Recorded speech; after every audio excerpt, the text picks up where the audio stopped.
Donc, quel est le mouvement de la pièce 25 par rapport à 22? Quelle est son amplitude et justifiée? Alors, 25, 22, c'est quoi? 22, on le retrouve ici, c'est en fait le bâti. Vous avez compris, j'espère en tout cas, que comme on en a parlé précédemment, que la pièce 4, la pièce 41, etc. constituent le bâti du système, donc fixe au mécanisme, au tracteur, etc.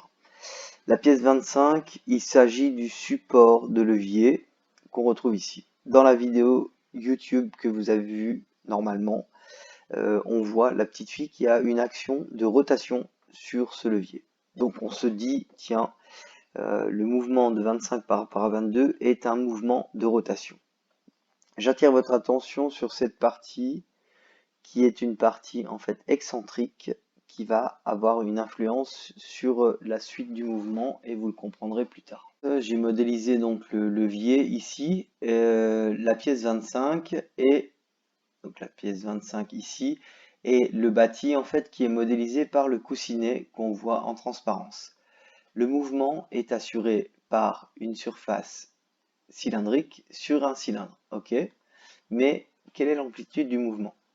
On voit sur la pièce 25 une demi-gorge, ici usinée, qui permet en fait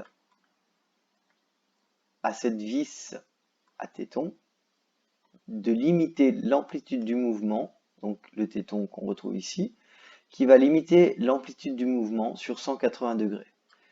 Conclusion, le levier a un mouvement de rotation à 180 degrés au maximum autour de l'axe Z.